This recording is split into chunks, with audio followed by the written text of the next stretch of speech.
Maraming lalaki habang tumatanda, lalong nagiging sabik sa atensyon ng mas bata. Parang may hinahabol na patunay. Kaya todo porma, todo flex, todo pa cool, umaastang parang bumabalik sa edad na dapat matagal na nilang linagpasan. Pero ang problema, kitang-kita iyon. At ang mas batang babae, mas mabilis silang makaramdam ng peke. Ang totoo, ang babaeng may isip ay hindi humahanga sa lalaking pilit. Ang hinahanap niya ay yung lalaking tapos na sa laro. Yung hindi na naghahabol, hindi na nakikipag-compete at hindi na nagtatayo ng ego sa paningin ng iba. Tahimik ang kumpiyansa niya dahil alam na niya ang halaga niya. Hindi dahil may kailangang patunayan, kundi dahil may napatunayan na siya sa sarili niya. Sa video na to, hindi kita tuturuan ng linya, script o diskarte para mangbola.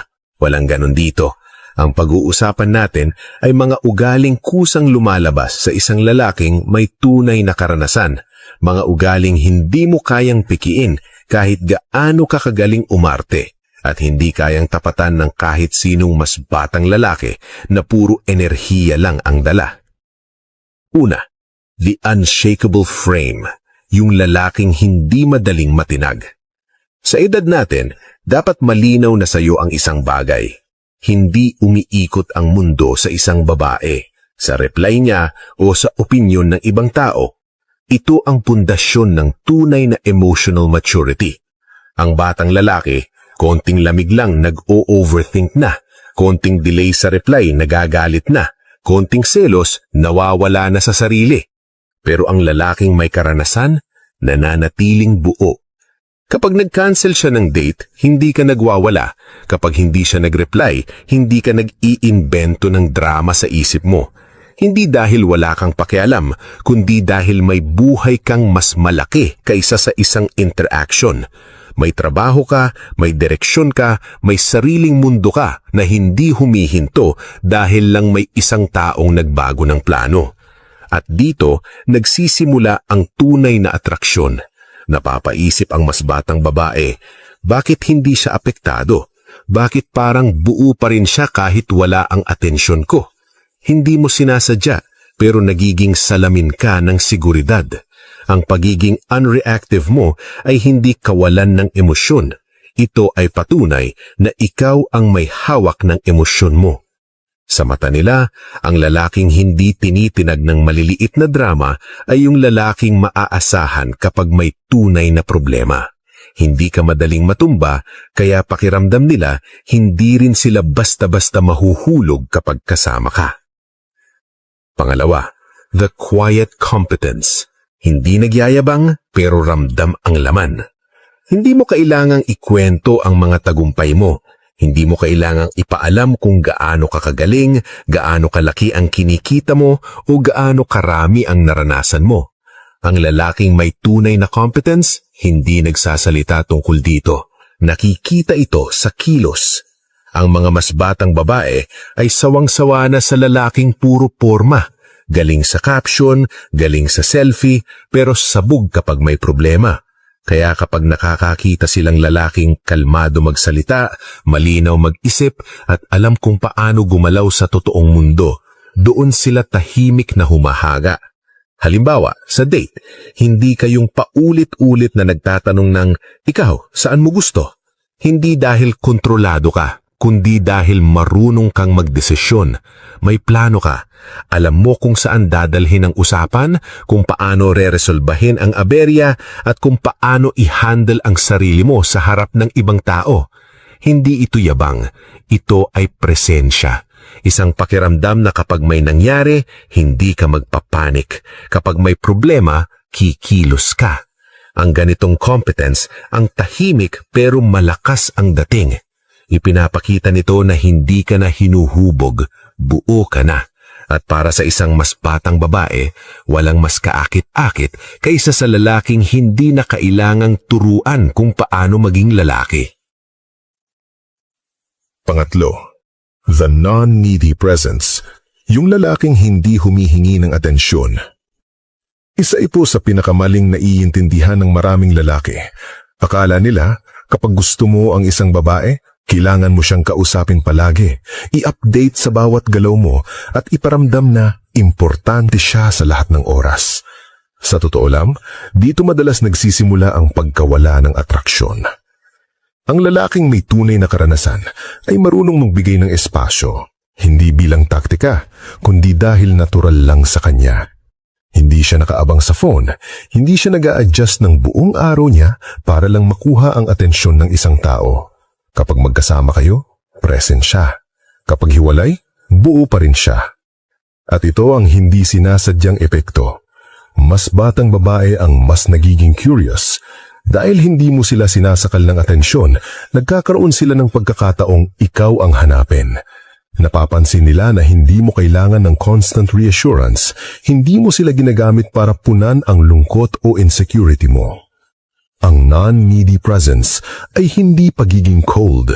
Marunong ka pa rin magpakita ng interes, pero hindi mo ito ginagawang sentro ng pagkatao mo. Hindi ka natatakot mawala sila, at ironically, iyon mismo ang dahilan kung bakit ayaw kanilang mawala. Sa emosyonal na level, ramdam ng babae na hindi siya ang buhay mo, bahagi lang siya nito. At para sa isang mas batang babae na madalas nakakakita ng lalaking emotionally dependent, napakalaking ginhawa nito. Hindi kanya kailangang buhatin, hindi kanya kailangang alagaan. Kasama ka, hindi ka responsibilidad. Ang lalaking hindi needy ay lalaking may self-respect. At ang self-respect na iyon, kahit hindi mo banggitin, ay ramdam na ramdam. Pang-apat, the calm authority. Yung natural na sinusunod, hindi pinipilit. May mga lalaking malakas ang boses pero mahina ang dating. At may mga lalaking hindi halos magsalita pero kapag nagsalita na, nakikinig ang lahat. Ito ang tinatawag na calm authority. Hindi ka dominante sa salita, hindi ka nag-uutos, hindi ka nagyayabang. Pero kapag may desisyon na kailangan gawin, natural na ikaw ang tinitignan. Bakit? Dahil consistent ka, maayos ka mag-isip, hindi ka pabago-bago ng emosyon at opinyon. Sa harap ng mas batang babae, ang ganitong ugali ay sobrang bihira. Sanay sila sa lalaking pabida, pabigla-bigla, o kaya'y walang paninindigan. Kaya kapag nakakita sila ng lalaking kalmado pero matatag, yung hindi kailangang magtaas ng boses para marinig, iba ang tama nito. Halimbawa, kapag may hindi pagkakaintindihan, hindi ka depensibo, hindi ka nag-aaway para manalo. Pinapakinggan mo muna, tapos kapag nagsalita ka, malinaw at direkto. Walang drama, walang paligoy-ligoy. Ang ganitong paraan ng pakikitungo ay nagbibigay ng pakiramdam na safe kasundan. At tandaan, ang authority na hinahanap ng babae ay hindi kontrol, kundi direksyon.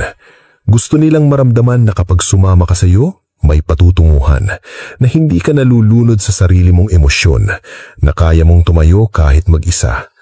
Ang calm authority ay tanda ng lalaking matagal nang humarap sa buhay at hindi tumakbo. At sa mundong puno ng ingay, ang lalaking may ganitong katahimikan ay hindi lang napapansin, pinipili. Panglima, the mystery factor. Yung lalaking hindi lahat ay ibulgar. Isa sa pinakamalakas na aspeto ng atraksyon na hindi mo kayang pikiin ay ang natural na misteryo. Ang lalaking may karanasan, alam niyang hindi kailangang ibulgar ang bawat detalye ng buhay niya. Hindi niya kailangang ipakita sa lahat ang bawat galaw o plano. Hindi mo siya nakikita na nagpo-post ng every move niya sa social media. Hindi mo agad alam ang bawat ginagawa niya at hindi siya predictable. Sa halip, tahimik siyang naglalakad sa sariling landas, alam ang direksyon at layunin mo sa buhay at hindi mo kailangang ipilit ang sarili para mapansin. Ang epekto ng ganitong misteryo sa mas batang babae ay napakalakas. Nabubuo ang curiosity sa kanila. Ano kaya ginagawa niya ngayon? Bakit hindi siya palaging available? Ang misteryo ngayon ay nagbibigay ng aura ng value at depth. Hindi kanila basta-basta mahuhulog, pero gusto nilang tuklasin ang lalim ng pagkatao mo. Ipinapakita ng mystery factor na may buhay ka bago pa man sila dumating at iyon ay sobrang sexy sa mata nila. Ngunit mahalagang linawin, hindi ito pagiging cold o disinterested. Ang misteryo ay hindi dapat artipisyal o manipulahin. Ang tunay na misteryo ay lumalabas ng natural kapag ang focus mo ay sa sarili mong buhay, sa personal growth at sa mga layunin mo, hindi sa panghihikayat sa ibang tao. Kapag lumabas ito ng organically, mas malakas ang hatak kaysa sa anumang forma o linya na pwede mong gamitin. Pang-anim, the subtle leadership, yung lakas na hindi kailangang ipakita sa lahat. Ang lalaking hinahanap ng mas batang babae ay may kakayahang mamuno, pero hindi sa paraang na domineering, magaling lang mag-utos o aggressive. Ang tunay na leadership ay subtle, tahimik at natural. Nakikita mo siya kumilos sa tamang oras. Alam niya kung kailang magsalita at kailang manahimik. At ramdam ng paligid na siya ang may hawak ng sitwasyon nang hindi kailangang ipakita sa lahat.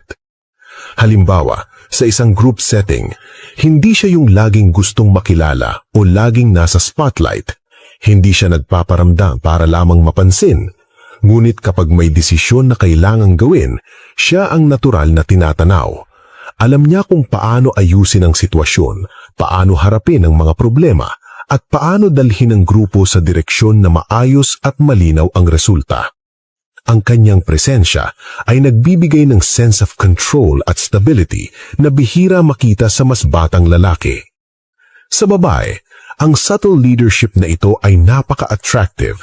Ipinapakita nito na hindi mo kailangan ng malakas na boses, flashy na gimmick o pagmamayabang para makuha ang respeto at tiwala. Ang katahimikan at consistency mo sa pag-lead ay nagbibigay ng pakiramdam ng seguridad.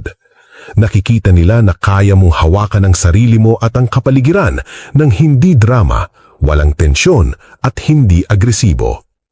Ganitong uri ng leadership ay tanda ng lalaking tapos na sa drama, lalaking may sariling mundo at lalaking may maturity.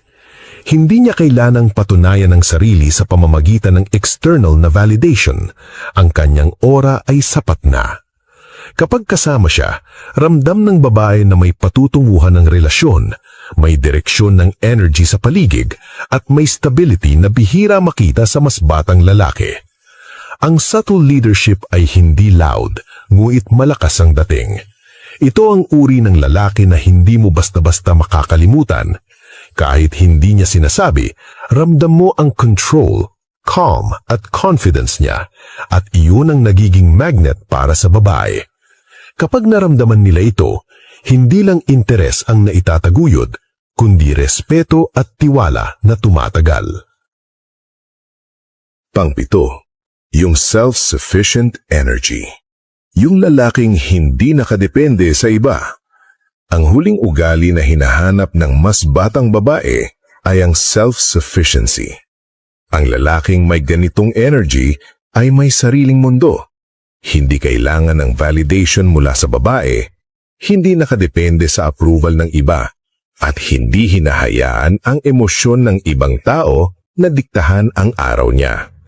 Ito ang lalaking alam na kompleto siya sa sarili niya bago pa man may ibang pumasok sa buhay niya. Hindi ito pagiging cold o detached. Ang self-sufficient energy ay nakikita sa kilos. Marunong kang magdesisyon, marunong kang mag-enjoy kahit mag-isa, at hindi ka nangangailangan ng constant reassurance. Kapag may problema, hindi ka basta-basta nagpapaapekto sa opinyon ng iba. Kumikilos ka ng may clarity at focus. At dahil dito, ang presence mo ay nagiging grounded. Ang babae, kahit mas bata, ramdam niya ang stability at reliability sa tabi mo. Ang self-sufficient energy ay nagdudulot rin ng subtle freedom. Hindi ka clingy, hindi ka nagrereklamo kapag may lakad siya o may sariling oras. Nakakaengganyo ito sa mas batang babae dahil nakikita niya na kahit hindi siya palaging nasa tabi mo, kumpleto at buo ka. Ipinapakita nito na hindi mo siya ginagamit para punan ang sariling pangangailangan o insecurity. Bukod dito, Ang lalaking may ganitong energy ay naturally magnetic. Hindi ka nag-aalok ng sobra, hindi ka nagkakandara pa para lang makuha ang atensyon, at hindi ka nagdadrama. Ang presence mo lang ay sapat. Ang aura mo ang kumukuha ng interest niya. At sa mata ng babae, iyon ang pinaka-powerful na attraction. Sa simpleng salita, ang self-sufficient energy ay tanda ng lalaking may maturity, independence, at tunay na confidence. Hindi ka nakadepende sa kahit sino para patunayan ang sarili mo. At iyon ang energy na hindi kayang tularan ng mas batang lalaki. Ito ang lalaking hindi lang hahanapin ng babae, kundi pipiliin niyang manatili sa tabi mo. Sa huli, hindi ito tungkol sa itsura, pera o status. Ang hinahanap ng mas batang babae ay ang lalaking may katahimikan, kumpiyansa, at kontrol.